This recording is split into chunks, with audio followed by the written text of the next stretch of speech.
Restaurant की मालकिन की एक बहुत ही अजीब आदत थी। हर दिन जब सबसे ज्यादा कस्टमर होते थे, वो एक भिखारी को अंदर बुला लेती थी खाने के लिए। भिखारी की स्मेल इतनी ज्यादा थी कि 100 कस्टमर भाग जाते थे, लेकिन मालकिन को इससे कोई फर्क नहीं पड़ता था। वो खुद भी एक हिपाव पहनकर उस भिखारी के पास बैठ जाती और कहती, आराम से खाओ, कोई प्रॉब्लम नहीं। अगर इतना खाना कम पड़ता तो वो शेफ को बोलती कि और बना दो। भिखारी पिछले 8 दिनों से भूखा था। एक्साइटमेंट में उसने एक साथ 80 पाद मार दिए, फिर शर्मिंदा होकर उठकर जाने लगा। लेकिन जैसे ही मालकिन ने उसे जाते देखा, तुरंत आवाज दी। कुछ देर उसे ध्यान से देखा और फिर पर्स से $1000 निकालकर बोली, जाओ अच्छे कपड़े खरीद लो। उसने उसे रेस्टोरेंट में काम भी ऑफर किया। सैलरी ज्यादा नहीं थी, लेकिन खाना और रहना फ्री था। उसे क्या पता था कि ये छोटा सा काइंडनेस वाला एक्ट आगे चलकर उसकी लाइफ बदल देगा। असल में वो बदबूदार भिखारी पहले एक वर्ल्ड फेमस शेफ हुआ करता था। उसने एक इंटरनेशनल कुकिंग कंपटीशन में सभी को हरा दिया था, लेकिन फाइनल में एक बहुत बड़ा हादसा हुआ। उसका मास्टर, जिसने उस पर भरोसा दिखाया था, सीक्रेटली अपने ही ओपोनेंट पर बेट लगाया था और अपने स्टूडेंट को जबरदस्ती हारने को बोला कि अगर तू हार जाएगा तो तुझे 10 अरब मिलेंगे। लेकिन भिखारी, जो तब तक टॉप शेफ था, ने ये ब्राइब लेने से मना कर दिया। इससे उसका मास्टर गुस्से में आग बबूला हो गया। उसने अपने आदमियों को भेजकर उसकी राइट हैंड तोड़ डाली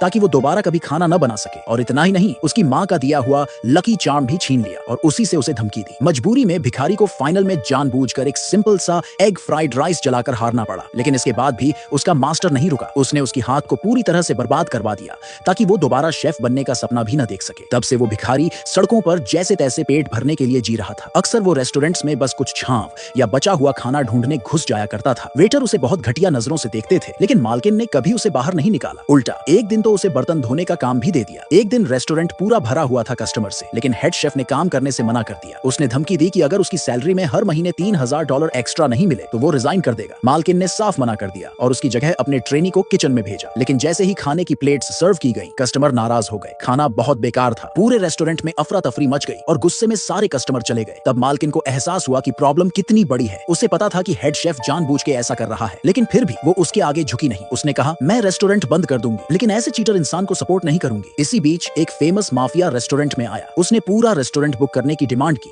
ताकि अपने लोगों को डिनर करा सके। फिर बोला कि फटाफट खाना सर्व करो। मालकिन के पास कोई चॉइस नहीं बची, तो उसने हेड शेफ से एक बार और खाना बनाने की भीख मांगी। बोली कि $5000 एक्स्ट्रा दे दूंगी और उसके बाद फ्री कर दूंगी। लेकिन शेफ फिर भी नहीं माना। बोला, जब तक मेरी सैलरी नहीं बढ़ाई जाती मैं कुछ नहीं करूंगा। अगर नहीं बढ़ाई तो अभी चला जाऊंगा। मालकिन ने उसे एकदम ठंडी नजरों से देखा, लेकिन बाकी स्टाफ उसे मनाने लगे। शेफ ऐसे दिखाने लगा जैसे वो जा रहा हो, और जब लग रहा था कि वो सच में निकल रहा है, तभी मालकिन ने उसे तेजी से आवाज दी और उसकी शर्तें मान ली। लेकिन तभी एक कोने से अचानक वो भिखारी बोल पड़ा,